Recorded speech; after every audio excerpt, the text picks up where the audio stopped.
या बातमीचे प्रायोजक आहेत हॉटेल रोहित। मंत्रीपद दिली गेली पण ठराविक मंत्री सोडले तर कोणी काम करत नाही। रोहित पवार। आरोप प्रत्यारोप होत नाहीत। आरोपी कोण आहे कळलं आहे। अजून आरोपी पकडले आहेत। अजून एक आरोपी राहिला आहे। कडक कारवाई झाली पाहिजे। परत असं कोणी करू नये अशी कारवाई करावी। रोहित पवार यांनी अधिक विषयावर काय बोलले हे पहा। आरोप प्रत्यारोप आता कुठेही होत नाही। सगळ्यांना माहिती आरोपी कोण आहे आणि मग आरोपीला आता पोलीस कोठडीमध्ये तिथे ठेवलं गेलं आहे। त्याच्याच बरोबर असं कळतंय की राहिलेल्या 3 पैकी 2 जे मारेकरी होते त्यांना पकडलंय, पण अजून स्पष्टपणे कुठं अजून कळालेलं नाही। त्यामुळे देशमुख कुटुंबियाची व तसंच महाराष्ट्राच्या सामान्य जनतेची मागणी एवढीच आहे की आता हे जर जबाबदार असतील, हे ज्यांना पकडलं आहे, तर लवकरात लवकर त्यांच्यावर कारवाई झाली पाहिजे। कडकच्या कडक शिक्षा झाली पाहिजे आणि असं धाडस कधी कुणी करू नये या महाराष्ट्रामध्ये, असं एक कुठेतरी प्रथा या सरकारने आणि प्रशासनाने या महाराष्ट्रामध्ये सुरू केली पाहिजे असे आमच्या सगळ्यांचं मत आहे। दादा, लाडक्या बहिणीचे ना निकष परत बदलणार धुळ्यासारख्या ठिकाणी ना काही लाडक्या बहिणीचे पैसे परत सरकारच्या खात्यात गेले। जेव्हा इलेक्शन होतं जेव्हा त्यावेळेस सरसकट दिले गेले आणि आता निकष बदलले जातात। सरकार कुठेतरी माघार घेते यामध्ये। केंद्र सरकारने काही वर्षांपूर्वी शेतकऱ्यांसाठी एक योजना आणली होती, ज्याच्यामध्ये दर महिन्याला आम्ही एवढे पैसे देऊ असं त्यांनी सांगितलं होतं। सुरुवातीला सर्व शेतकऱ्यांना पैसे मिळाले, पण टप्प्याटप्प्याने आज जर आपण बघितलं तर 70% शेतकऱ्यांचे पैसे आता थांबलेले आहेत। आता इलेक्शन झालं, बहुमत हे आता भाजपला मित्रपक्षाला मिळालेलं आहे। आता तुम्ही बघाल की हळूहळू टप्प्याटप्प्याने बऱ्यापैकी आमच्या लाडक्या बहिणींना ते योजनेपासून वंचित ठेवतील। अनेक महिला वंचित आहेतच, पण ज्यांना आता पेन्शन 1500 रुपये महिन्याला मिळते ते सुद्धा कदाचित कमी केलं जाईल। पण आम्ही आता विरोधात आहोत। आम्ही आमच्या लाडक्या बहिणींसाठी तिथं भांडू आणि जर उगाचच नावं कमी केली जात असतील तर मग आम्ही ते होऊन देणार नाही, याची दक्षता नक्कीच तिथं घेऊ। आरोपी म्हणजे वाल्मिक कराड यांच्यासोबतचे फोटो जे आहेत ते अमोल मित्तरेंकडून ट्विट केले जातात। बजरंग बाप्पांसोबतचा फोटो जो आहे अमोल मित्तरेंकडून ट्विट करण्यात आला की काही समजत नाही की बाप्पाचं खूप अवघड आहे अशा पद्धतीचे। विषय एवढाच आहे की धनंजय मुंडे साहेब हे आमच्या पक्षातले मोठे नेते होते, आज ते अजितदादांबरोबर आहेत। आणि मग जेव्हा एखादा नेता आपल्या बरोबर असतो त्या नेत्यावर आपला विश्वास असतो आणि नेत्या जर आपला एखाद्या कार्यकर्त्याला हा माझा फार जवळचा आहे, हा माझा फार निष्ठावंत आहे, ह्याच्याशिवाय मी दुसरं काहीच करू शकत नाही, बीडमध्ये एखादा निर्णय घ्यायचा असेल तर याच्याशी संपर्क साधावा लागतो, अशा पद्धतीने एखादा नेता जर त्यांच्या कार्यकर्त्याला तिथं इंट्रोड्यूस करत असेल तर मग त्यावेळेस आम्ही सुद्धा फोटो त्यांच्याबरोबर काढले असतील। त्यामुळे कुठेतरी दिशाभूल आमची झाली असावी तर कोणाचीही झाली असावी, यांचं मत आहे की कोणाचा फोटो कोणाबरोबर। कारण का एखाद्या वेळेस आम्ही एखाद्या कार्यक्रमाला गेलो तर आमच्या बरोबर फोटो काढणारे अनेक लोक असतात।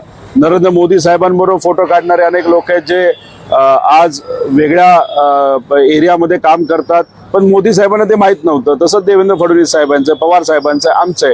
त्यामुळे कोणाबरोबर फोटो काढला जातो त्याचे लिंकिंग करणं हे योग्य नाही, पण त्या व्यक्तीने जो अन्याय तिथं असणाऱ्या लोकांवर, सगळ्या समाजावर जो केलेला आहे त्या व्यक्तीला म्हणजे वाल्मिक कराडला हा तिथं त्याच्यावर कारवाई योग्य पद्धतीने झाली पाहिजे, योग्य कलम त्याला लागले पाहिजे। आता फक्त एक्स्ट्रॉशन या गुन्ह्यामध्ये त्यांच्याकडे बघितलं जातं, पण मर्डर या गुन्ह्याकडे सुद्धा बघून त्याच्यावर ते कलम लावण्याची जरूरत आहे। त्याला पालकमंत्री पदावरून ना सगळा वाद आहे। पालकमंत्री पद अजून खरं तर डिक्लेअर झालं नाही, सत्ता स्थापन होऊन मंत्रिमंडळ होऊन एवढे दिवस झाले, पण एका एका जिल्ह्यावरून पालकमंत्री पदाचा महायुतीत वाद। मंत्रिपद दिली गेली, पण मंत्री काम करतायत का? ठराविक सोडले तर तुम्हाला दिसतात का कुणी काम करताना?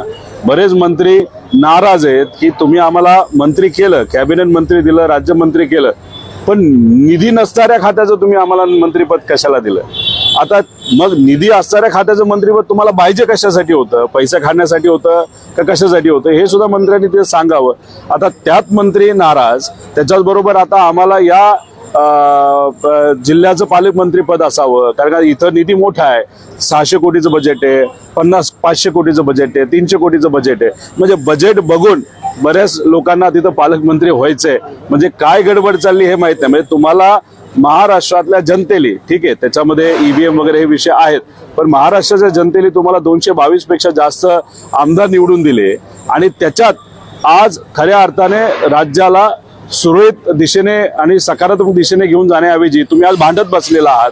पालकमंत्री पद दिली गेली नाही, DPCच्या बैठका तिथे झाल्या नाहीत का? तर सगळ्यांना चांगला पैसा असणारी खाती आणि पदं आणि पालकमंत्री पदं पाहिजे. दुर्दैव असं की एवढं मॅन्डेट मिळून सुद्धा यांना निर्णय घेता येत नाही. म्हणजे कुठं ना कुठंतरी या सरकारमध्ये गडबड आहे असं आपल्याला म्हणावं लागेल. अशी ते भाजपचे जे नेते आहेत त्यांनी आरोप केला की एनडीएमध्ये जाण्यासाठी शरद पवार आणि उद्धव ठाकरेंच्या पक्षाची स्पर्धा सुरू आहे की सत्तेमध्ये कसं सहभागी व्हायचं. असं कोण म्हणलं? भाजपचे आमदार आशिष देशमुख. आता ते बोलले असतील. आता आशिष देशमुख साहेब हे विदर्भातले येतात, नागपूरचे येतात. आता ते आमदार झालेले आहेत, त्यांचं अभिनंदन आम्ही सगळ्यांनी मिळून त्या ठिकाणी केलं. विषय एवढाच आहे की आता खरंच काय चाललंय याचं तुम्हाला माहित नसेल तर उगाच स्टेटमेंट देणं कितपत योग्य आहे. फक्त बातमी व्हावी म्हणून तुम्ही स्टेटमेंट दिला असेल तर शेवट तेवढं बोलावं की कृपा करून याची बातमी करा, असं आशिष देशमुख साहेबांनी याच्या पुढे थोडंसं नोंद घ्यावी. थँक्यू दादा. येऊ का?